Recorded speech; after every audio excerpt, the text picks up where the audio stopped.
L'histoire de la Côte d'Ivoire et de la Banque mondiale, voici plus d'un demi-siècle que ça dure. L'un des actes forts de la banque ces dernières années en terre ivoirienne, sa contribution au financement du troisième pont d'Abidjan, le pont Henri Konan Bédié. Mais avant, beaucoup de choses ont été réalisées en Côte d'Ivoire en rapport avec les missions de la banque.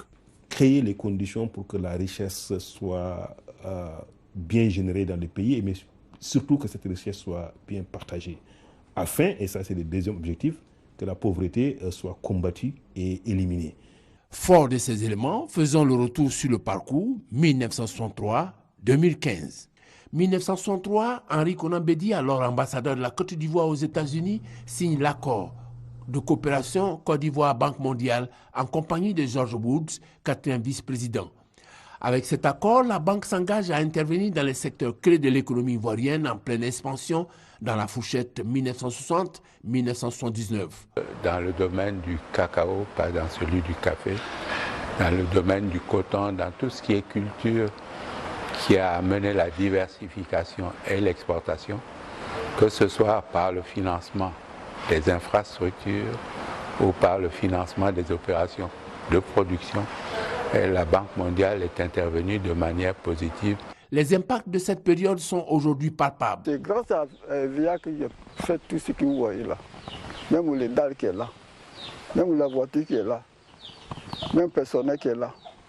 Et regarde, tas de hommes ce matin, mais ce n'est pas tout, hein. Il y en a qui, quelque part. Quand j'ai planté mon évier là, j'ai construit, comme ce que vous avez vu. Il m'a aidé vraiment que j'ai construit. À cette période baptisée, à juste titre celle du miracle ivoirien, a succédé une phase de récession avec l'avènement de l'ajustement structurel qui a marqué négativement les populations. À l'origine de cette opinion et les polémiques suscitées, les mesures appliquées aux États africains qui connaissaient des difficultés économiques et financières, comme la Côte d'Ivoire. Ces moments qu'on a appelés périodes d'ajustement structurel étaient tout simplement de recentrer les débats autour de quelles sont les fonctions régaliennes de l'État pour que l'État puisse se concentrer sur ça et soit un véritable acteur de développement. Et deuxièmement, quelle est la capacité réelle de l'État à soutenir par ses propres moyens un certain nombre d'activités ou bien à promouvoir un certain nombre de réformes pour élargir, n'est-ce pas, sa capacité budgétaire. Cette phase de remise en l'état de l'économie ivoirienne a duré de 1979 à 1993. Fait notable, c'est sur cette période que la banque a consacré les 2/3 de ses investissements en Côte d'Ivoire au développement. D'ailleurs, la banque sera d'un précieux secours après la dévaluation du franc CFA survenue en 1994. L'embellie d'après dévaluation a été freinée par les crises successives de la Côte d'Ivoire, avec comme impact majeur augmentation sensible de la pauvreté, 48,5%, et le fort taux d'endettement. Réponse pour sortir le pays du marasme économique, l'initiative dite PPTE, pays pauvres très endettés, avait comme objectif injecter les ressources dégagées grâce à la réduction de la dette dans les projets de développement. Dans le cas de la Côte d'Ivoire, ce sont environ 6 000 milliards de francs CFA.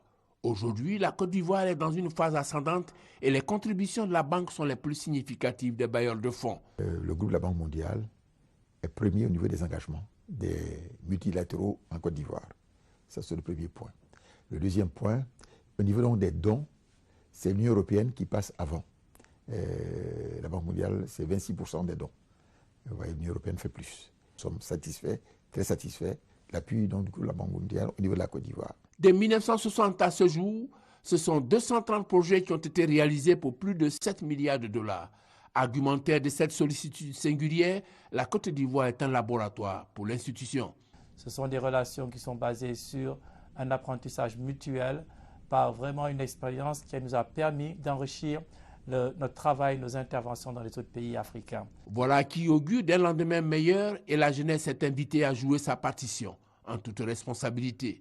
Je voudrais inviter les jeunes Ivoiriens en particulier à prendre connaissance de ce que la Banque mondiale fait en Côte d'Ivoire, mais surtout de venir à la rencontre de nos staffs qui sont nombreux. Nous avons à peu près 20 nationalités présentes dans notre bureau d'Abidjan. Ça montre que la Banque mondiale est accessible à tout le monde et surtout accessible aux Ivoiriens. Pour le cinquantenaire qui commence, gageons que la Côte d'Ivoire participe au financement de l'aide au développement comme bon nombre de pays occidentaux qui, au lendemain de la guerre, ont bénéficié de l'aide de la BIRD, Banque internationale pour la reconstruction et le développement, aujourd'hui appelée Banque mondiale.